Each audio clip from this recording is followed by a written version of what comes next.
Can't get enough of Kelly and Ramya? We're now on YouTube for you to indulge in highlights from our show.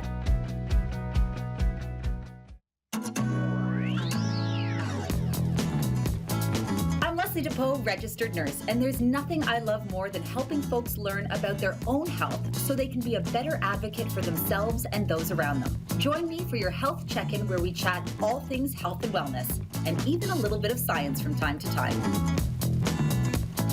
I always feel bad, Leslie. We get talking with you and there's so much to cover and you do it so well. But I sometimes think, oh my gosh, she must step off the air and go, welcome back. I love these chats. It's so lovely to be hanging out with you guys today. Don't feel bad for a second. I have all the time in the world. I will blab my head off. We will get all the things in there. Go off script, go off book. Have at me. I'm looking forward to it. All right, well, let's dive right in. We're talking about self-care today. What do you want to cover with this? Well, I mean, I'm going to tell you the actual impetus for this entire conversation about self-care, and we will get into it. There's the World Health Organization has given us a lovely definition. You know how much I love one of those, so we'll get into that. We'll get into kind of the 7 big areas of self-care we always look at. I kind of thought self-care is a great thing to talk about this time of year as we wrap up summer, where people have often, hopefully, had some time to themselves and felt like they had some self-care, and maybe went off to the cottage or disconnected for a bit and didn't look at their phone 20 times in a minute and thought, man, maybe I should do this the rest of the year. I felt like a better person. And then we kind of lose the momentum as the fall comes upon us. And then you got kids going back to school. That's its own brand of self-care and need for those sort of things. But selfishly, the thing that started this for me personally was I have been really making an effort to get better sleep, and sleep hygiene and the concept of sleep and how that ties into self-care was sort of the impetus for this conversation today. So we can dive in any old place you would like to, and if we'll get to the sleep topic, because I am just dying to know if somebody has got this more figured out than I do. Oh, it is. Yeah. I've had many people say that, and I know as I get older, okay, what's self-care though? Let's begin there. Okay, so we'll take the nice World Healthcare Organization definition. It's very nice. It is essentially your own ability to promote your own health, to prevent disease, to maintain health, and without the aid of a healthcare provider. So the idea is kind of creating autonomy and having you be in charge of your own health, which is something we talk about a lot when we get to meet and have these conversations. So it's not just about your own ability to advocate for yourself, although that is a byproduct of all of this. But in order to kind of get to that part, we've got to have a conversation about how we sort of do that inventory on ourselves. How do we know if we are caring for ourselves appropriately? And that's everything from how do you prevent a cold to, how do you sleep properly? How do you use products properly? How do you keep your family safe? So there's a whole bunch of layers to self-care besides the obvious, I think self-care, and I think like Kim Kardashian and her, $1 million facial, sure, we can add that to the list, but oddly enough, the World Health Organization didn't have that listed. So we'll dive into a few. I know, right? I don't know how they missed that one. Kim, I don't know. Tweet to the WHO. They didn't get the message.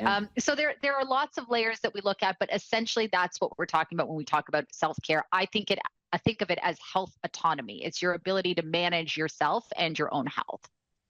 And yeah, there's the pop culture side of things now. And I don't mean to just dismiss it that way, but there is a lot of just like, what is self-care and anecdotally, and what do podcast hosts think are self-care, and what do our best social media influencers think are self-care? Work-life balance. Yeah, and all there's just a lot of stuff being thrown around. So do you want to tell us about the 7 pillars of health, self-care in the health world? I mean, let's sort of lay them out in a structured way, but I mean, jump in here as you feel fit, because the truth is they whenever an organization sort of puts these things out there, they're very nice and clean, and they have very cute little definitions, and I'll go through them with you because I think it's a nice place to start organizing our thoughts. But the theory version of this and the real life version of this often miss each other just a little bit. So we have to be realistic about this as well. So the 7 big pillars that are laid out there are, one is healthcare literacy, which we talk a lot about on the show, which is really just your ability to sort of understand healthcare. That's everything from reading a manual on how to use your blood pressure cuff, or to how to have a conversation when you pick up new prescriptions, to understanding whatever your diagnosis or disability might be and how to speak about that and engage in that conversation as well. So, I mean, I feel like that one's pretty self-evident. And the truth is, if you don't have that literacy, if you don't have that ability to talk about those things, you're going to have a really hard time advocating for yourself, which is ultimately where we end up in a lot of these conversations. So that's pillar number one. The second one, I just love a big broad heading like this, is self-awareness. But the truth is, that self-awareness should be on this list, because really, it's your own ability to interpret your own actions, your own feelings. And I mean, I don't know where, how you guys feel about this too, but I think there's a huge part of that when we talk about our health, because if you aren't, I mean, not to sound too zen about all this, but if you aren't in touch with how you're feeling physically, emotionally, or otherwise, you're going to have a pretty hard time having a real conversation about what the root cause of anything might be. I mean, like, yeah.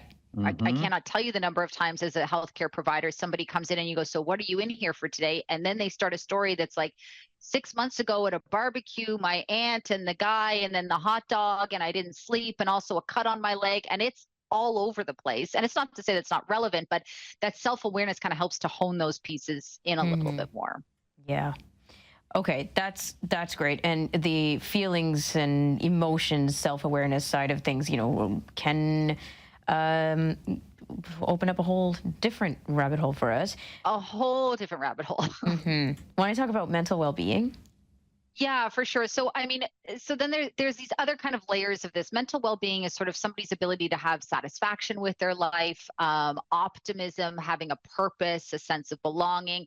This is huge. And I feel like a lot of the times now, maybe this is bled into pop culture a bit too, which is lovely if the message is getting across. But, you look at a lot of different cultures outside of sort of Western living, where so there's this concept of this blue zone idea. Like, there are parts of the world that are ranked as happier places to live, and where people live on average a longer lifespan, and they live a better quality of life. And when they look at these places, this is a huge component of it, specifically this sense of belonging and a sense of purpose, and the fact that as you age through the population, which I don't think we're hugely great at in this part of the world, that you can continue to have a role and you continue to be valued, and that you're not sort of discarded at a certain age where you're no longer, working or making big money, or, seen as being this great contributor in those sort of very narrow definitions, but that your wisdom means something and your experience means something, and that in your community you have a bit more of a role in that. And there's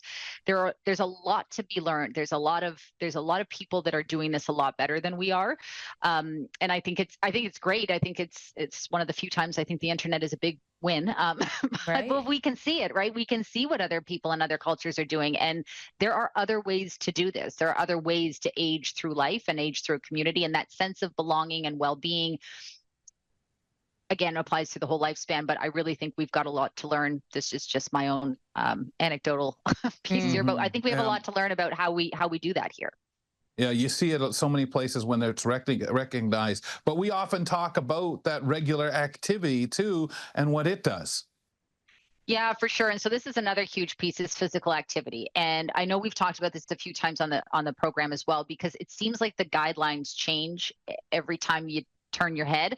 And I think that what we have, the biggest takeaway I've seen from the latest updated guidelines, is some kind of regular movement is better than an all or nothing approach. And I think that, when I think back to sort of what we saw in the 80s, it was like, if you're not bopping up and down in spandex and doing it for 45 to 75 minutes a day, 7 days a week, you lose. It was like there were two options. You either go all the way or you do absolutely nothing. And if you can't go all the way, then don't even bother, because there's no point. And what we're learning and what the research is showing us is that, in fact, the exact opposite of that. Something is better than nothing. It's the same thing that we're taking, that is the approach now for alcohol, right? It's a less is more approach. So if you drink 2 units of alcohol a day, 1 is better than 2. every other day is better than every day. None is better than some. And I think exercise and physical activity we're starting to lean into something that feels a bit more moderate. And I feel like, brace yourself if you go on social media, because it's probably not the message you're getting. I feel like we're still pumping out why aren't you doing a marathon? It's so easy. Just do what I did. But that's not the case. And we're seeing a lot that kind of 15 to 20 minutes per day of moderate activity, even if it's broken up. Even if you do that as 2 to 4 minute spurts at a time, you run up the stairs when you're at work, or, like that, these things actually do add up, and that is a huge part of self-care and a huge part of your health and well-being and your ability to sort of, prolong a better life. Okay. Wow. Yeah. All right. So, and of course we talk about the way to eat, what we should or shouldn't eat. And does that involve itself in that kind of risk mitigation, like taking care, doing the right things? You mentioned the alcohol. Yeah, I mean, it definitely does. And I think, again, these are all really intertwined, but even risk avoidance, you have to have a certain amount of health literacy in order to understand what that means. Because that can be anything from wearing a bike helmet when you're going to go and ride a bicycle, to wearing appropriate protective gear when you're playing a sport, to understanding the rules of alcohol, for example, where we take a less is more approach, and understanding what the actual risk benefit payoff is to a lot of those actions and a lot of those interactions. I mean, the other pillars too speak to that as well. We talk about things like hygiene or good hygiene, but that can be everything from the obvious, take a shower every day and look after yourself. And, from the healthcare world, have a nice spa, soak in the tub. But that's also as simple as got a cut, you need to clean that. Mm-hmm. You have a wound on your body, you need a Band-Aid on that. So there's that idea of it. And then of course which is also risk avoidance, but using products properly.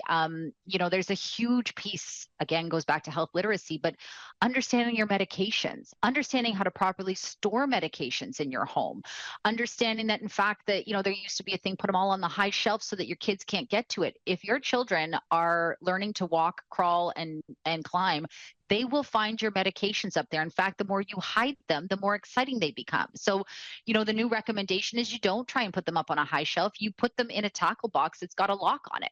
And because otherwise you end up with a secondary injury. They got into the pills, that's problem number one, but then they climbed up half of your shelves and then they fell over. Now you got a head injury.